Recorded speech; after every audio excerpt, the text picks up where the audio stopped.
Salut! Astăzi vreau să-ți vorbesc despre ce pas este indicat să faci pentru a avea atitudinea pozitivă. Înainte, o întrebare. În ce poziție stai acum? Ești relaxat? Ce poziție a corpului ai? E spatele drept, umerii înainte? Cum te simți?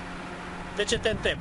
Intru zilnic în contact cu fel și fel de oameni și observ la ei două poziții. Fie privesc când merg în sus sau privesc în jos. Foarte rar la nivelul ochilor să vadă persoana din fața lor.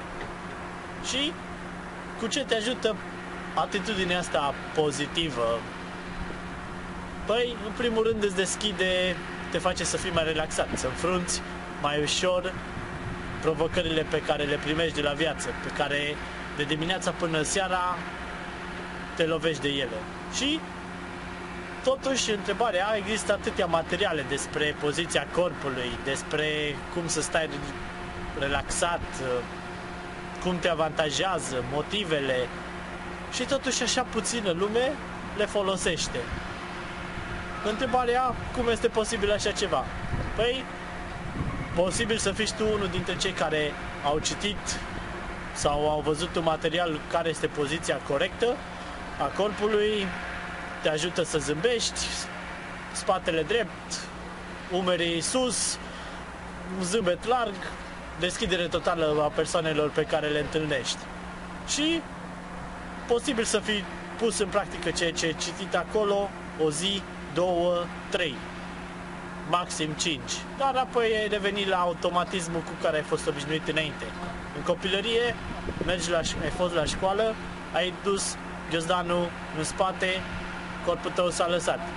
În bancă, poate tu ești mai înalt sau mai scund. Banca era nepotrivită și neadecvată pentru înălțimea ta. La fel, ar trebui să te chinui să stai într-o poziție incomodă. Acum, dacă stai la laptop, la fel, stai într-o poziție incomodă pentru a scrie. Chiar dacă există scaune ajustabile, poziția corpului are de suferit. În pat, la fel, întotdeauna este o poziție incomodă, nebenefică corpului. Toate acestea au efect asupra ta. Toate lucrurile sunt legate între ele.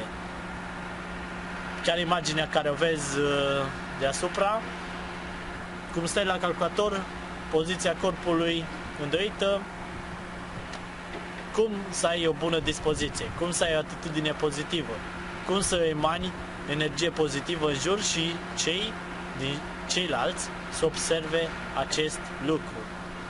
Cum? Păi, foarte greu. Pentru asta trebuie să observi, în primul rând, poziția corpului tău. De-aia te-am și întrebat cum stai la început. Dacă ai o poziție dreaptă a corpului. O ai? Dacă da, înseamnă că ești cu un pas mai aproape de o atitudine pozitivă, care se dezvoltă în timp. Ce poți să faci pentru o poziție dreaptă și corectă a corpului? Am primit un exercițiu foarte benefic de la unul din instructorii mei de la sală. Te duci, te lipești de perete și stai pentru 3 minute. Stai acolo și simți spatele, umerii drept, tot să fie aliniat și respiri. Concentrat pe ceea ce se întâmplă în jurul tău. Sau, dacă ți se pare că este prea static, alt exercițiu, picioarele înainte. Am să-ți las exact materialul cu YouTube cu exercițiul respectiv sub. Pe perete, miști în poziție dreaptă, mâinile de 10 sau 15 ori. Hai să vezi cum toate oasele sună în tine. Dacă ai stat câteva ore la calculator și te-ai ridicat, hai să vezi cum toate oasele pârâie în tine. Da, m-a distras omul acela. De tine depinde să-ți dai seama în ce poziție a corpului stai. De tine depinde să ai umerii drepți, să zâmbești. Altfel primești provocările care le primești de la viață toată ziua. Altfel ești pregătit să te lupți între ghilimele cu ceea ce-ți vine în cale. Altfel întâmpini oamenii.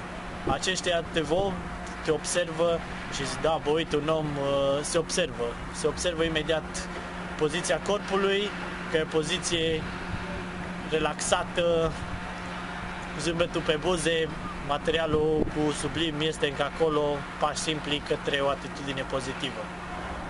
Dar mai lipsește parcă ceva din ecuație. Este același lucru ca și când ai fi citit unul din materialele trecute sau ai văzut un video despre poziția corpului sau care este primul pas pentru o atitudine pozitivă. Păi, în primul rând, trebuie să-ți aloci în fiecare zi să fii atent la corpul tău, să te observi cum ești în majoritatea timpului, apoi eventual să-ți reamintești de poziția ta, să îndrepți spatele de ori de câte ori simți că se duce în spate, eventual să faci exercițiile în fiecare zi. Deja cam prea multe lucruri deodată și să le faci timp de 30 de zile, cum, în timpul tău ăla limitat, mare provocare, dar doar de timp ne depinde să faci acest exercițiu, este o provocare, două timp de 30 de zile și spunem cum te simți. Este una din miile de provocări pe care mi le împun și mie. Întâlnesc, ți-am spus, oameni zilnic care privesc, imediat lasă capul jos, care înseamnă de multe ori o atitudine umilă, lipsă de încredere și aceștia îmi amintesc că pentru mine este important, pentru mine, ei reflectă ceea ce este indicat să fac eu. Să fiu atent la poziția mea, să am o atitudine pozitivă. Mă studiam pe mine zilele trecute, între ghimele, cât pot și cât reușesc de mult să mențin o atitudine pozitivă pe parcursul unei zile. Datorită poziției corpului, reușesc în marea majoritate a timpului. De îndată ce am o atitudine și o poziție a corpului deficitară, aceasta scade imediat la fel. Ce părere de provocarea cu poziția corpului pentru o atitudine pozitivă, pentru a merge înainte? Lasă-mi un comentariu mai jos. Spor cu provocarea!